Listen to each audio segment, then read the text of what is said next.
Good morning, everybody. This is Craig with Mirazon. We'll be getting started here in just a moment, letting the last few folks join the meeting. I put in the chat, if you want to open your chat windows, please feel free to open that and put in any questions that you might have, and we will try to address those at the end of the presentation. And we'll be leaving all the attendees on mute, and this meeting will be recorded. So we will post this later if anyone has any follow-up reason to view. And let's go ahead and get started. Again, my name is Craig Stein. I'm one of the partners here at Mirazon. And I want to introduce our presenter, Brent Earls, who's our Chief Technology Officer. Also, Brent is a VMware certified professional, MCSE, been in our industry since the early 2000s and been working at Mirazon since 2007. So Brent has never known a world without virtualization, but lately we're all getting a lot of questions on what other options are out there. So Brent's going to take us through, I think, a really comprehensive discussion of what that entails and what the options are. So Brent, please take it away. Thanks, Greg. So we've been getting a whole lot of discussion from customers and partners lately about VMware after the Broadcom acquisition. And let's be very straightforward. This is about VMware.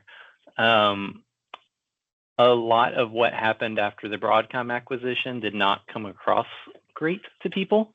Not being able to take quotes, not being able to even quote renewals, completely changing the product portfolio, but not being able to actually give people pricing for the new portfolio. So a lot of people have been very mad after all of this and have been asking, what else can I do? Where can I go? What other products are out there, etc. So rather than continuing having conversation one-on-one, we decided to make a webinar about it. So during this webinar, we're going to talk about why people might want to move, what the options are to move to, the overall ecosystem. So VMware isn't VMware in a bubble. There's a lot of products that tie into it. How do you move to something else? Where would you move to someone else? When would you actually be able to do that? And will it actually save the company money? When you see some of these renewals and they're 4 times what you were paying before, it seems really obvious that you can save the company money by changing, but there's a lot that goes into this. So that's kind of what we're going to cover today, is a holistic view of VMware, the competitors, and if you wanted to move, what would be involved with that. And we're going to start out with a quick poll question for the audience. So what's the biggest factor influencing your decision to either stay with or migrate away from your current hypervisor? Few simple options, and you can also be ambivalent and just say, not sure. And while that's up there, we'll go ahead and move on to some of the initial things. So why might someone want to move? Well, there's a whole lot that could go into this. So the Broadcom acquisition has been tumultuous, let's say. For a month and a half, they couldn't even take your money. Like, if you signed a quote and tried to give it to them, they couldn't take it. They would just be like, eh. And they've publicly said that their focus is on enterprises only. They migrated to a new portal, and the old portal and the new were down for approximately like 4 weeks. So you couldn't even go get licenses for your product if you wanted. You couldn't see anything. And if you did have a renewal, you couldn't validate that the renewal was even right. The new portal is heavily restricted. We as partners can't download ISOs anymore. Like, that's not a functionality we have anymore. And we have open tickets with VMware about that to be like, hey, I can't download this ISO for the customer. And they're like, yeah, you're not entitled to. Only customers can, full stop. There's also been some massive price increases. So they changed to a per core model like Microsoft's been. But the more damning part of it is every SKU is now a bundle. Everything is a bundle, even Standard bundles with vCenter. Enterprise Plus bundles with a whole slew of things that you may or may not care about. For some users, this has been a 4x price increase, which is noteworthy. If you already have a large VMware suite, so like you've already bought a boatload of this stuff, it might be close to breaking even for you. Like if you already bought NSX and you already bought vSAN and you already bought Enterprise Plus and you already had ARIA Suite, then this actually could be cheaper. But basically no one had all those products except for some of the very select targeted Fortune 500 companies. So because of that, for pretty much everybody, it's been a massive price increase. VMware Explorers this week. In the first keynote, Hock Tan, the CEO of Broadcom, came out and basically said, we're a business, you're a business, we don't play around. We need to make money. So don't really expect much to change here. So what could you move to? So I want to rage quit VMware. I'm angry. I want to get off this crap. I want to punish them. What could you move to? Well, there's always the cloud. Can't have any conversation without saying the cloud unless you're talking about AI. So the cloud can be fiscally responsible if you redesign your apps.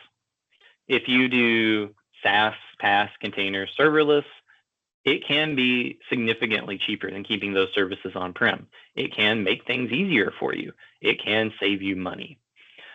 Sometimes it's really easy, like moving from a modern Exchange environment to Office 365 is, in the end, a pretty easy move compared to a lot of these.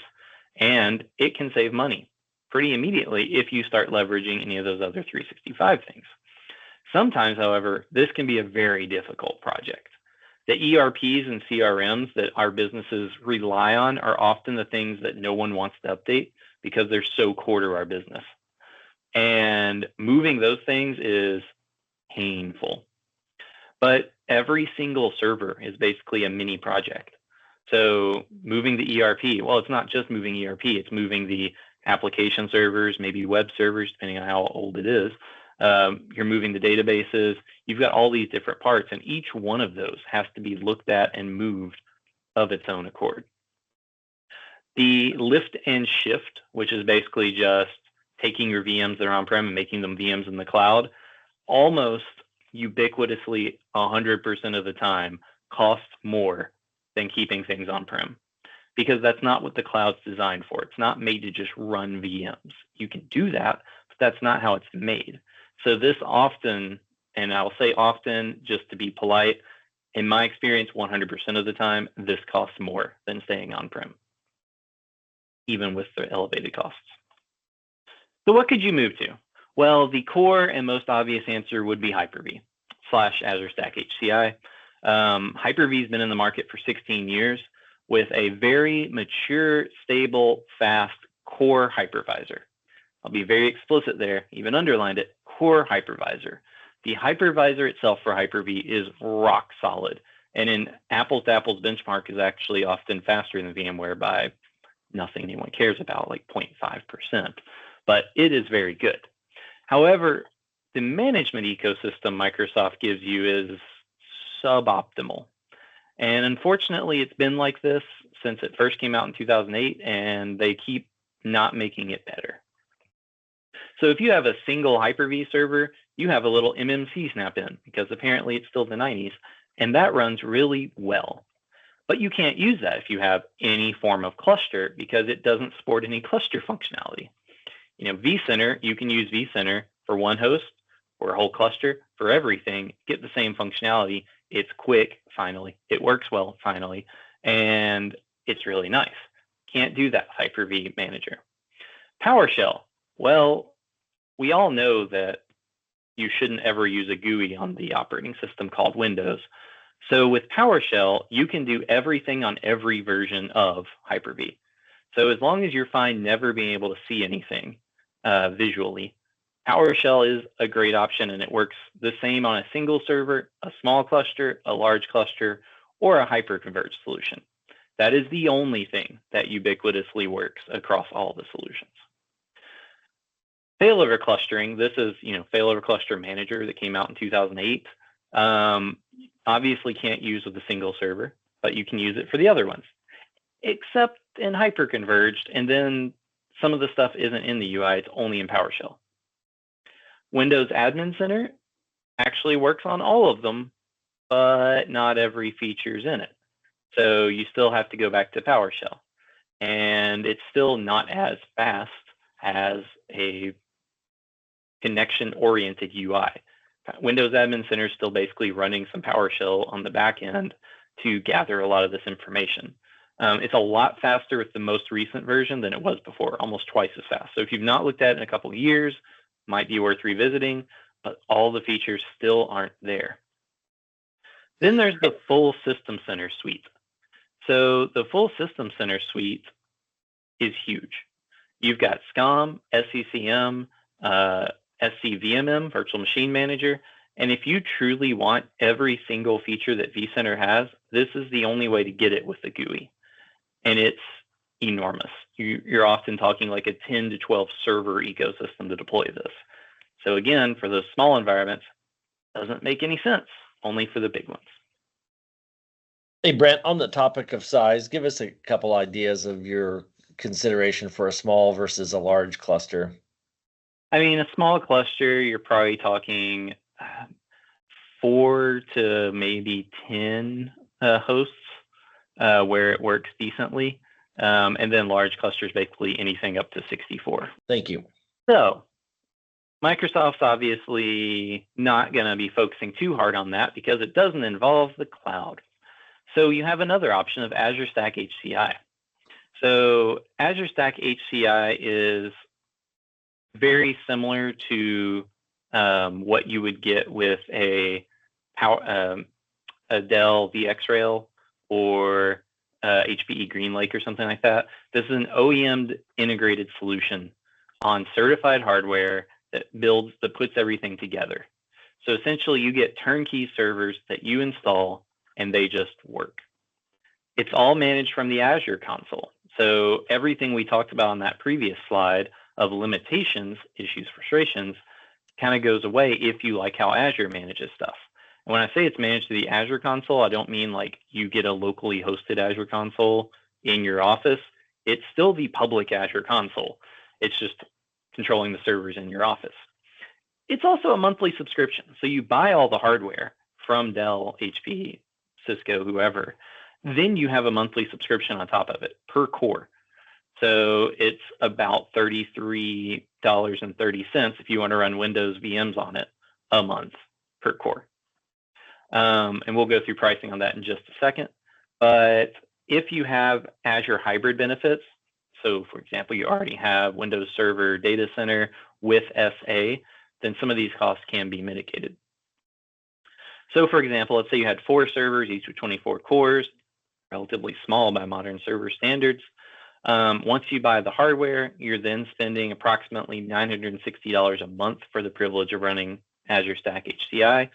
You're then spending another $22.36 for the privilege of your Windows licenses, which basically for a year is $38,000, which seems like a decent amount.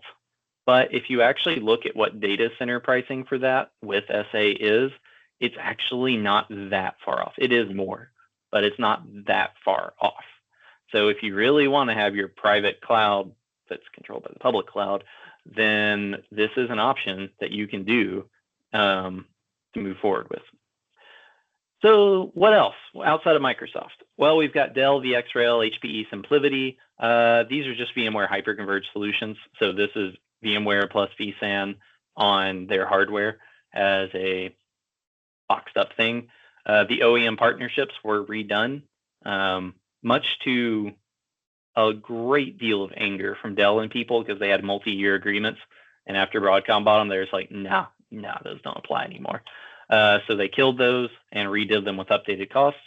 So they're going to be more expensive now. They've always scaled pretty linearly versus just buying licenses. So don't expect that to save you any money going that direction. So what else could you move to? The next bucket covers a whole lot of different options. So we're going to start out by a high level, KVM on Linux. So if you take any Linux distro, pretty much, you can install KVM on it. KVM is open source. It came out in 2006. It's been part of the mainline Linux kernel since 2007, so it's been around a long time. It is a type 1 hypervisor.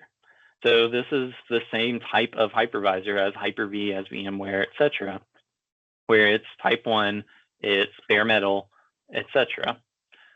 It supports a variety of storage. So you can do block, you can do file in certain situations. You can do SANs, all that type of stuff. It has live migration. And it has been widely adopted and reskinned for commercial sales. So what we're going to go through now is some of the biggest people who have taken KVM, open source KVM, and closed sourced it on their respective environment. And by far, the largest of all of these is Nutanix.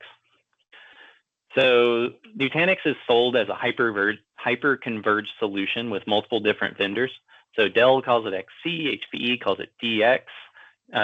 If you buy it straight from Nutanix as Nutanix NX, that's on Supermicro. But in the end, it's just Nutanix software on somebody's hardware.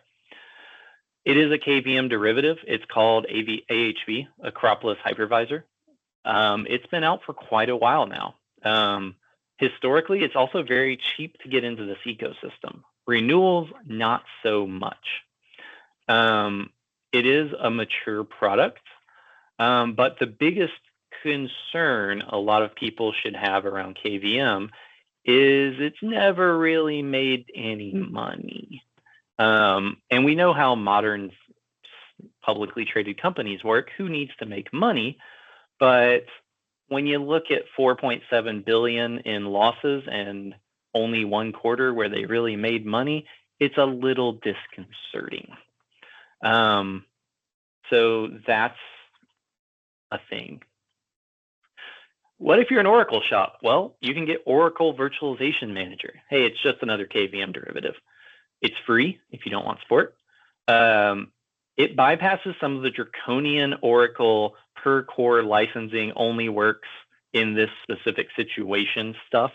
If you've ever dealt with Oracle, EBS specifically, you know that they will do anything they can to lie, cheat, and steal their licensing money one way or the other. So one of them is they'll be like, oh, you're running on VMware. Well, you have to license every core and every host you could possibly ever run this VM on for our product. It's like, it's only using 4 virtual cores. Like, yeah, you have to license all cores, but not if you run on Oracle Virtualization Manager. Then you only license 4 cores. It's pretty much normal KVM. There's not a whole lot there. And generally speaking, if you talk to people in IT, they will say if you aren't currently Oracle shop, don't become one. But it is there. It does work.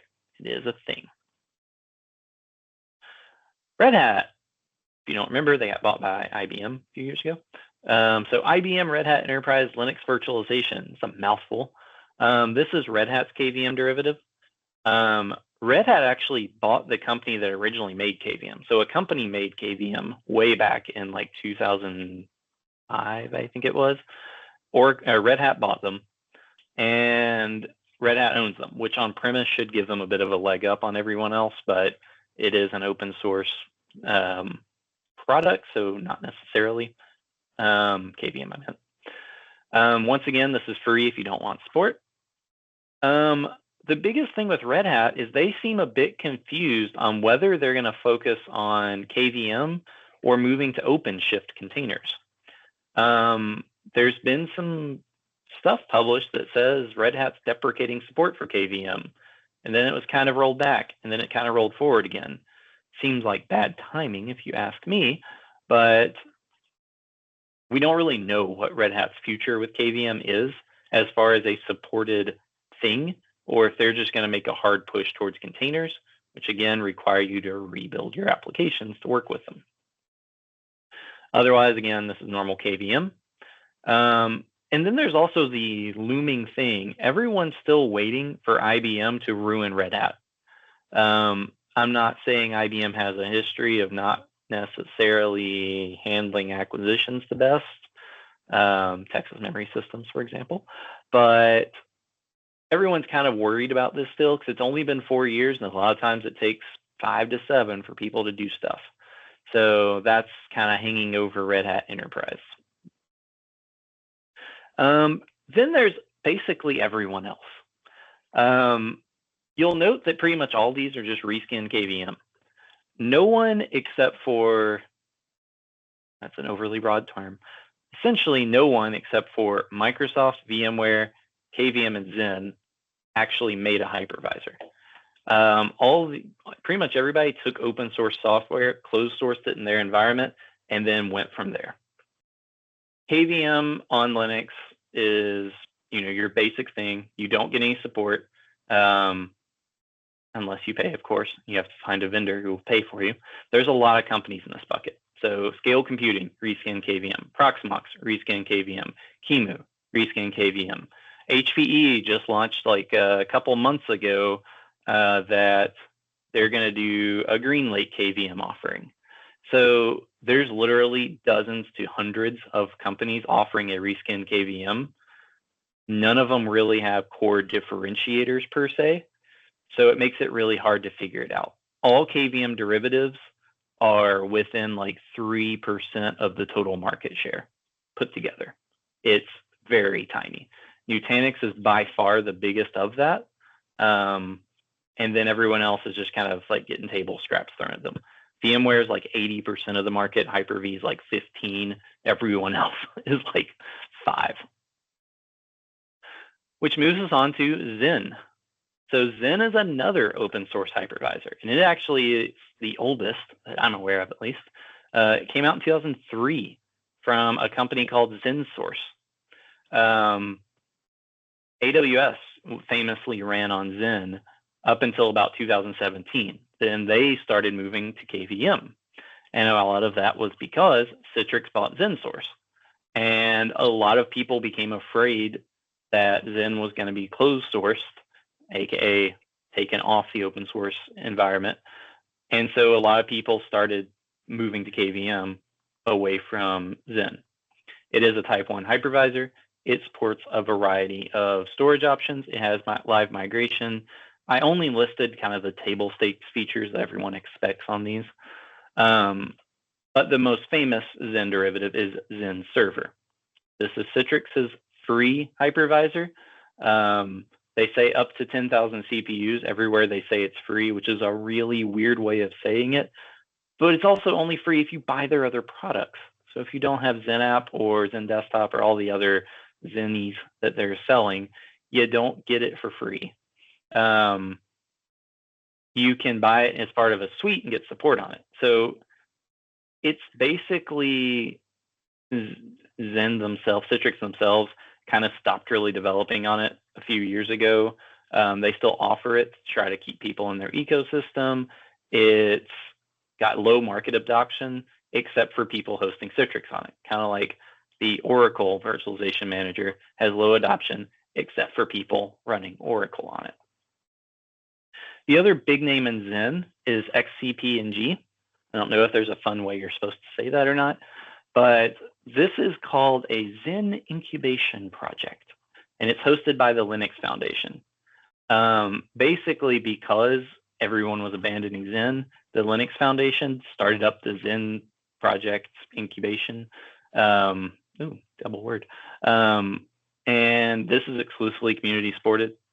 There is no support through this at all, except for your normal forum type stuff you get with community software. You can buy support through a third party called Vates if you want it.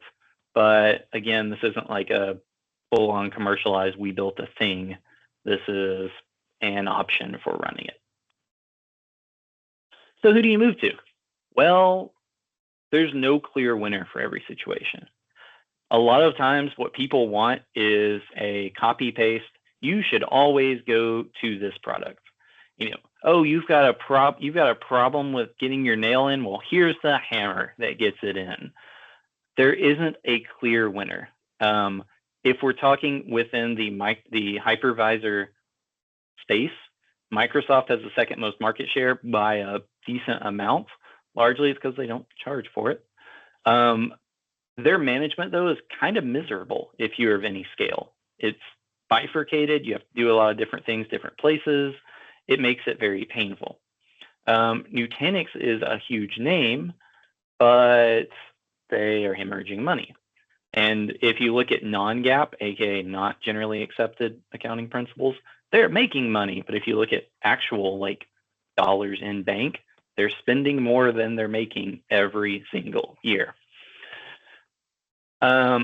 If you're already working with one of these other companies, such as Red Hat, such as Oracle, then it might make sense to move to their hypervisor. You're already stuck in the ecosystem. Maybe it makes sense to go ahead and do more with them. But it's kind of hard to know without knowing everything you're working on and how it's going to work. Also, companies, there's a lot of random rebranding companies is what I called them. So Scale.io, Proxmox, they're basically taking the open source, slapping their name on it, changing out the logos and the UI. Most of those are private. We don't really know how well they're doing. It might be 4 guys in a basement that are building the whole company. There's very little information on a lot of those private companies. So we also don't know if they're going to hang around. When a market's this crappy and everybody's fighting, if you don't have a decent market share and everything, it can be very easy to just disappear overnight. So that's only a portion of it, though. Then we have to think about the rest of the move. So what do you need for feature parity? So in the VMware ecosystem, you have ESXi and vCenter. That's your core virtualization stack. That's what the building block everything comes off of. You then have Horizon, which was recently rebranded to a name I forgot after they sold it off, KKR. But that's your desktop virtualization. You then have NSX, which is their network virtualization, vSAN, ARIA, Ops Manager, Tanzu for Kubernetes. There's more to it than just ESXi. So if you're using these other features, you got to figure out what are you going to do about those. If I move to pick one, Red Hat virtualization, do I have a good desktop virtualization? Does the product I use to integrate with network security actually integrate with that? Can I do hyperconverged with the hardware I already have? So when you're talking about it, of course, as always, there's a cloud play. Pretty much all the hyperscalers offer a full suite. If you're going cloud native, cloud native has, Azure Virtual Desktop for virtualization. It's basically built on the core, everything is built with the core network security from the start. But as mentioned, a pure lift and shift will almost always cost more. So you really need to refactor your apps to be cloud native. And that takes a lot of work. If you have developers on staff and you can do it yourself, cool, do it. If you don't, then outsourcing this can be millions. And Tyler just pointed out the new Horizon is called Omnissa. Sorry about that. So what about Microsoft? They're basically the only company that truly offers a full stack that isn't a cloud provider. So ESXi becomes Hyper-V. vCenter, as we mentioned, becomes any one of like 14 different methodologies. Horizon, you can basically do large parts of what Horizon does through RDS brokers and management there. It's not as clean. Nothing in Microsoft will ever be as polished as anything from anyone else. NSX, Hyper-V with System Center Virtual Machine Manager can do that micro-segmentation. They have open APIs to integrate with third-party network security people. Whether or not anybody does it is a whole different conversation. vSAN is storage spaces direct. That one is probably one of the closest feature parity things of all of them. ARIA and Ops Manager, SCOM and SCCM, kind of. If you've used those products, then that will be a cringe-inducing statement. Tanzu, Kubernetes, native Windows containers, as well as Docker, are both options to get similar type of behavior. Then there's the third parties. So all of these are different. I could not take the time to go through all like 20 different vendors I've offhandedly mentioned in this and figure out exactly what all they offer feature parity wise. But don't forget that VMware isn't in an island. You've got other stuff that talks to VMware. Your backups are using Veeam, for example. Well, they talk really well to VMware, to Hyper-V. They announced yesterday, or they released yesterday, Proxmox support. They work with Nutanix, but not all of those are full featured like they are with VMware. So make sure that what you're trying to do works the same. Do you have monitoring tools? SolarWinds has a virtualization monitoring plugin, and it's SolarWinds, so it costs extra money. It only works fully with Hyper-V, VMware, and one specific KVM derivative. And I can't remember the name of it off the top of my head, but it doesn't work with everything. So you could just be throwing that $20,000 or $30,000 out the window if you move to something that doesn't support. What about orchestration? Pretty much everything with like a puppet's going to play nicely, but you still have to figure out what all you're doing, and do you have to redo stuff to move to a different hyper or virtualization platform? So with all this, you're figuring out, is there first-party solutions from this new vendor I'm looking at, or do I keep the third party I have and change how I'm doing it? Does it just work seamlessly? How do I actually make all this work? How do I build a cohesive solution that mimics what I have with VMware? So we figured out who we're moving to. We figured out what products we need. We figured out how we're going to integrate those products. Then how do we move? This seems like it should be a very simple question, but if you remember the big virtualization wave from like, let's say 2005 to like 2012, where everyone was virtualizing, moving to a different hypervisor isn't necessarily a super easy endeavor. Some servers move perfectly fine, have no issues. They just, you turn them off here, use the tool, they pop up over there, assuming your vendor has a tool. Some do, some don't. Other servers blow up. Ye olde wonderful network problems where, oh, duplicate NIC, or, oh, the gateway goes away, even though the gateway shows up on the VM. But then if you click off and click back, now the gateway's gone again. You're going to go through all of that again for every server you have. And then what tools are you going to leverage for it? VMware Converter famously was a really good way to P2V. Microsoft, you got System Center Virtual Machine Manager, which works well, but you have to deploy System Center and pay for it. You've got Disk to VHD, that tool that Mark Russinovich made like 20 years ago or something crazy. That is still what people mostly use. Different people have some tools, but different levels of baking, if you will, on how well they work. Or you're going to have to use a third-party tool. So are you going to do it online, offline? Can you just use your backup software and back it up on the old and restore it on the new? Or do you actually get a P2V tool? Do you have servers you need to do offline that don't make sense to do online because of some weird thing that they do? Does the tool support that? Or are you finally going to rebuild all those 2012 R2 servers in your environment that you've been putting off rebuilding forever, even though they're massive security risks? Just rebuild them in the new environment. You have to figure all this out for every server you have.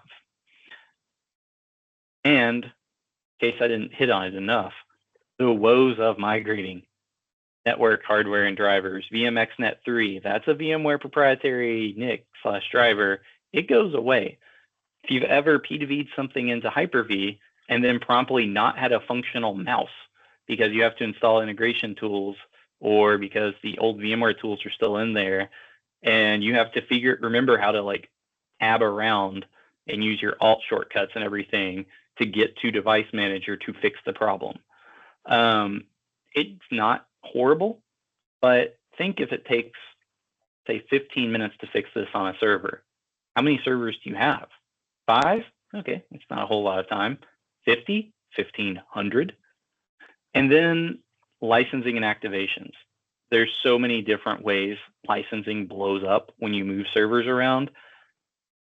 Tied to hardware serial numbers, aka the virtual motherboard, tied to a USB dongle. Does that actually transfer over to whatever hypervisor you're using? Can you still do it the same way?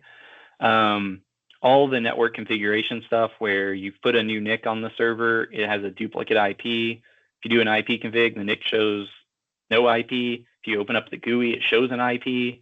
But then when you click OK in the GUI, the gateway goes away and you have to reopen it all. Not that I have painful memories. And then how do you move your specialized features? So MPIV, SRIOV, USB pass-through. Does whatever you're moving to actually support these functionalities?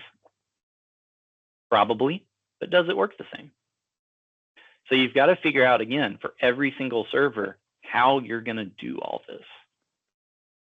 Then, once you've figured out who you're moving to, what tools you need around it, and how you're moving stuff, you have to figure out where you're going to put it. So do you have extra servers that are actually suitable for production sitting around that you can install Proxmox on? I have questions if you have good production-ready servers that are doing nothing. Do you need to buy more servers? Well, spoiler, those cost money. If you do buy more, what will you do with your current ones after you move over to this new thing? Are they just going to sit around and deprecate? What happens with those? Because you can't have VMware and Red Hat virtualization on the same box at the same time. You have to have current and where you're going to. Speaking of, do you have storage for your whole environment? Is it suitable for production? Don't use your 9-year-old SAN because it's only going to be a few days. Odds of that thing dying are high. Murphy gets a vote. Do you need to add more storage? And then what will you do with it after you expand? Like doubling the storage in your environment. Cool if you can do it, but then is it just going to sit around being unused afterwards? Or do you have other things you can use it for? And don't forget, you probably also aren't going to move from VMware to Hyper-V tonight at midnight and then delete that VM tomorrow at 8 a.m. I can wiggle my way through this and make it work. Usually you're going to have to delete you are going to pretty much need to delete a whole data store to get your space back. But on top of that, do you really feel comfortable after only like 30 minutes that the new one's the good copy? No, people are going to keep the old ones around for way too long. So you got to have storage, got to have servers to put it on. Again, all that, of course, precludes going to the cloud. One assumes there's a reason you're still on-prem. So then, do you have infrastructure to run both at the same time? Do you have power and cooling? Is your UPS at 80%? Well, building out a new cluster that's right next to it is probably going to overwhelm the thing. Spinning up these extra servers, extra cooling. Can you plug it in? A lot of small environments are plugging into like the uplink ports on the far end of the switch. Do you have enough ports to plug in a whole separate environment? Do you have the backup space and licenses? People forget this all the time in migrations. You need to back up the new stuff, but you also have to keep the old stuff around for some length of time. So do you have the space for that? Do you have the licenses for that? What are you going to do about DR? If this migration is going to take more than a week, you're going to need some way of DRing things if the world ends. You really don't want to take your DR environment down because you're migrating and only a few servers are left going to it and then get ransomware. That's not going to play well with management when they're like, oh, well, what about all that BCDR plan we made? It's like, well, I may have mitigated all that by doing a migration without thinking it through. All right, so now we figured out where we're going to put it, who we're moving to, the ecosystem around it. Now we need to talk about when. IT is busy. If you run IT and you're not busy, are you hiring? Because that sounds like a great place to be. These migrations are normally things that take a long time. They simultaneously aren't overnight tasks and are overnight tasks. because you have to have a maintenance window, but you're not going to finish it all in one night. So each server is its own mini project. We already talked about most of this, but even after you do all that, you've got to make sure it moved and worked. You've got to make sure networking still works. You've got to find an application owner, a shipping manager to test that CRM still works right now that we're ready to go. You've got to make sure backups work right. You've got to make sure you've got a copy at DR or the cloud for an offsite backup copy or whatever. You've got to make sure all this stuff works. And again, assuming best case, all this only takes 30 minutes per server, that's still 30 minutes per server times however many you have. That adds up real quick. And you've got to do each of these in maintenance windows. And don't forget, you can't do anything at the beginning of the next month because accounting's trying to close the month. So don't touch anything then. And oh yeah, well we've got that big sales thing in the middle of the month. You can't touch anything then. So these projects can take a lot of time. But on top of that, does your team have to not do a different project to complete this one? Is it, oh, well, we were going to upgrade to that new CRM that's going to be really cool, but instead we need to work on getting this done? When are you going to train people? People have to know this new hypervisor as well as they know VMware. Simple things sometimes aren't. And you also have to actually experience it in the real world. Are you setting up a lab or something for people to play with to learn stuff? Can you finish it before you have to renew VMware anyway? Nothing worse than going out and spending $250,000 to buy all this new infrastructure to move off VMware and then not being done and still having to pay. Consultants like us can help, but we still have to work with your IT team. We have to do scheduling. We have to do validation. We have to work with somebody who knows the environment to make this actually go. And so as we move into the back stretch of this project, we have a quick poll question for everybody, mostly just to see if you're still awake and paying attention at this point. So given everything we just talked about, how long would you expect it to take to see a return on your investment after you migrate to a new hypervisor? So we figure out all those questions I mentioned, and we've seen our new VMware quote. Our new VMware quote went up by $100,000. Dear Lord, that's ridiculous. Of course we're going to save money if we move to something else. So what we're going to talk about now is how to actually figure out how much that will take. And it seems like that's good because you people don't seem to have any idea how long it would take to get your money back. Currently, 61% say not sure. So, ROI. When it really comes down to it, this is a business decision, not an emotional one. I would very much like to rage quit Broadcom/VMware right now because this really makes me angry, as it does many people. However, as a business decision, you have to think about everything we just talked about and does it make sense to move? Because it's not just the cost of that renewal license. It's not just the cost of the license from the new vendor. It's not even the hardware for the new vendor and the storage and any third-party integrations you have and the time. So I ran through a quick example cost of a small environment. So let's say our VMware renewal jumped from 15,000 to 60,000. That's annoying. If we look at a new hypervisor option, it's only 20,000 a year. It's more than VMware used to be, but it's a third of what it is now. Holy crap, I'm going to save so much money. But if I sign a 5-year commitment, they're going to sell it to me for what my VMware used to be. So that's only 15,000. So that means I'm spending no extra money on my hypervisor. Awesome. But I don't have enough servers to run it in parallel. So if I buy new servers with 5 years of support, let's say it's $100,000, just putting a round number out there. If you've not priced servers recently, they are more expensive. You are getting a lot more than you used to. So let's throw that out as a round number. Oh, I also need some storage capacity. Storage for shared storage isn't cheap. So let's say that's 45,000, which is probably honestly conservative. We need some more backup space. That's fine. We're just going to throw ME off of one of our backup servers. It's going to be cheap and deep storage. It doesn't matter that much. So our total hard cost for 5 years is $230,000. So 5 years, 230, we're averaging out to like 40 something a year in overall spend. It's not crazy, that still kind of works. However, there's soft costs. So this could easily take half an IT person's time for a year. And if you think that sounds ridiculous, go learn a new hypervisor from the ground up and all the quirks that it comes with.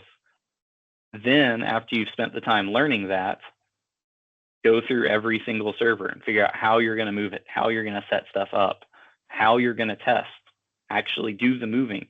Train the other people in your organization. VMware has been around so long that a lot of managers remember how to work on VMware, even if they've not touched it in a while. So when they're on call, they can kind of remember how to get around, even though they aren't doing it day in day. This is a full new solution. So you have to train everybody on how to do it. So if you're looking at your total hard costs for 5 years being $230,000, and then you're adding in your soft costs, well, the U.S. average IT admin salary is roughly $89,000 plus 20% benefits, fully burdened. So that's $106,000. That's average. That's counting the people who work in the podunk 800-person towns who are making $40,000 a year, as well as people who are working in New York making $400,000 a year. But this is kind of where the average is.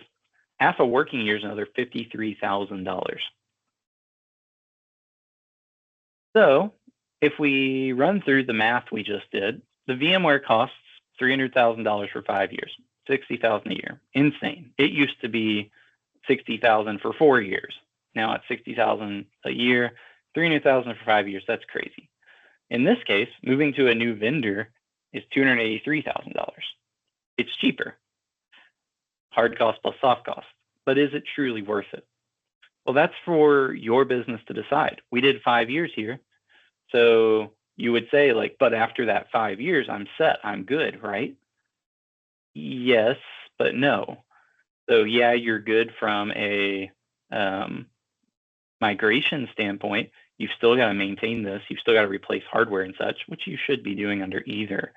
But you've got to think through, for the next 5 years, is the best thing for my business to just suck it up, spend this VMware cost, or is it best to move off knowing that year 6, 7, 8, I'm going to save the company a lot of money? Are you even going to be there in year 6, 7, 8? Is your company trying to get bought by someone bigger? If so, guess what? They don't care about year 6, 7, and 8. They just care about the next few. What projects are you putting off to do this project? Those are those intangible costs. Yeah, it takes this much of people's time, but I've also got this project I can't do if I do this. Will VMware's price stay the same? They might raise it another 30%. They might get so much back pressure they finally drop it 15%. But the same could be said for other vendors. There is no such thing as a fixed price. Anybody you move to could start charging more at any point in time. So the main key takeaway from this whole thing is this is a business decision, not an emotional one. Everybody's angry about this. We're angry about this. People come yelling at us. We can't do anything about it. We don't like it. But we are just in the middle of it all. There isn't a clear cut, you should move to these people. VMware is kind of like in the rainforest where the big trees make such a dense canopy, no one else can grow. VMware has been so absolutely huge in the market. They have owned the virtualization space so clearly that a lot of these other people never really got an appreciable amount of market share. Even the ones whose name you see all the time are still in just a few percentage points of overall market. There's things you can look at that say Nutanix has 40% of the market. Look very closely. It says it has 40% of the hyper-converged market. And then if you look at how much of the virtualization market is hyper-converged, it's like 10 or 15%. So they own a fraction of the market. Microsoft is clearly the largest, but if you've tried to manage decent-sized Microsoft clusters, it's not fun. So the reason we can't just come in, and this webinar wasn't a, hey, here's what you should move to from VMware. This is great. It's going to save you money. It's going to be the right solution, is because for every environment, it's different. And you have to look at your specific environment to figure out if it makes sense. If you still don't know, you can obviously reach out to us and we can try to help you make those decisions. But in the end, it's a business decision. So that's the presentation. If you have any questions, feel free to drop them over in the chat or the Q&A. And I will hang around for another few minutes and answer anything anybody has.